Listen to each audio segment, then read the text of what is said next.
सासू माँ की नई सहेली। प्रिया किचन में चाय बना रही होती है और सुमन ड्राइंग रूम में बैठकर मजे से टीवी देख रही होती है। तभी दरवाजे की घंटी बजती है। प्रिया, जरा देखना तो कौन आया है। देखती हूँ मम्मी जी। प्रिया दरवाजा खोलती है तो सामने पड़ोस वाली विमला आंटी खड़ी होती है। नमस्ते आंटी जी, कैसी हैं आप? मैं तो बिल्कुल ठीक हूँ बेटा, पर तेरी सास को क्या हुआ है? आजकल कहीं दिखती ही नहीं है। जब देखो तब टीवी के आगे जमी रहती है। अंदर तो आइए आंटी। अरे ओ दीपक की अम्मा, कहाँ हो?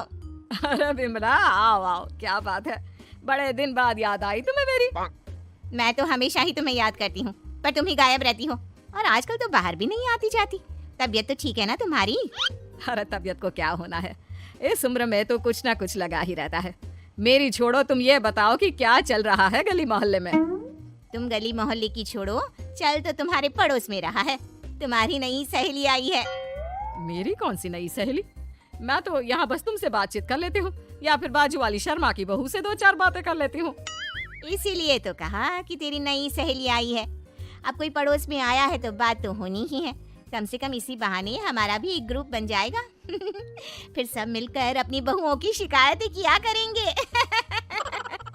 दोनों हंसने लगते हैं। तभी प्रिया चाय लेकर आती है और सामने टेबल पर रख देती है। दोनों चाय पीती हैं और बातें करते हैं। चलो मैं चलती हूँ, अब कल मिलते हैं। राम राम। अगले दिन प्रिया किचन में कुछ काम कर रही होती है और सुमन आराम से सोफे पर बैठकर मटर छिल रही होती है। तभी डोरबेल बजती है। प्रिया दरवाजा खोलती है तो सामने उनकी नई पड़ोसन खड़ी होती है। जी, आप कौन? मैंने पहचाना नहीं। नमस्ते बेटा, मैं शारदा, आपके बगल वाले घर में अभी 2-4 दिन पहले ही शिफ्ट हुए हैं। ओह अच्छा अच्छा अच्छा, नमस्ते आंटी, अंदर आइए ना आप। देखिए तो मम्मी जी, आज कौन आया है। इतना कहकर प्रिया किचन में चाय बनाने चली जाती है। नई पड़ोसन को घर पे देखकर सुमन थोड़ा हैरान हो जाती है। नमस्ते बहन जी, मैं शारदा, आपकी नई पड़ोसन।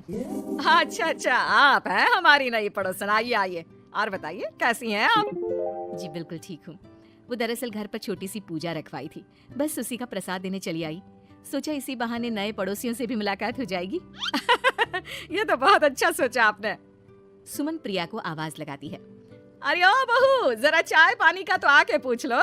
ये आजकल की बहुएं भी ना, जब तक बोलो नहीं तब तक कुछ नहीं करेंगी।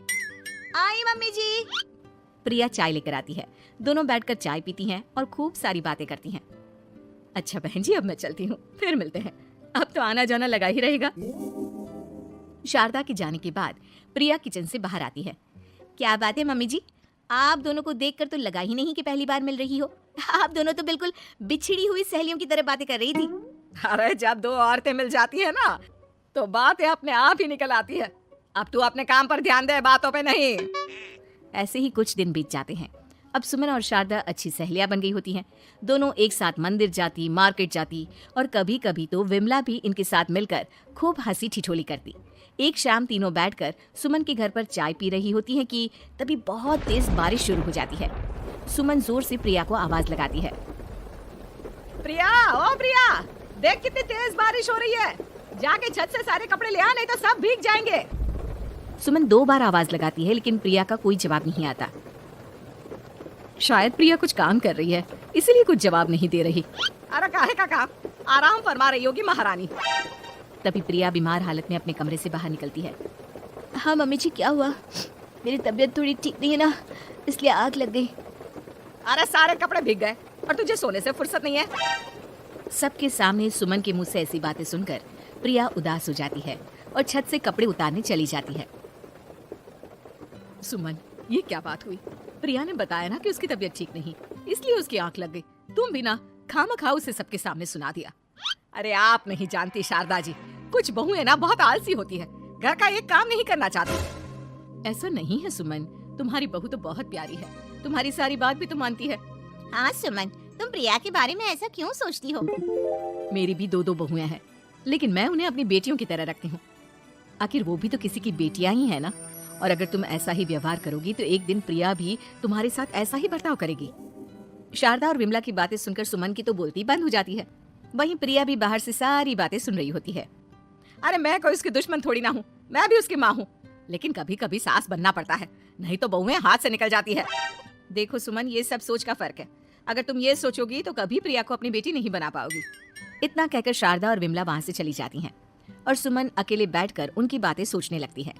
अगले दिन प्रिया और दीपक अपने कमरे में बैठकर बात कर रहे होते हैं और सुमन उनके कमरे के बाहर कुछ काम कर रही होती है और उन दोनों की बातें सुन लेती है। दीपक, तुम्हें पता है हमारे पड़ोस में जो शारदा आंटी है ना, बहुत अच्छी हैं।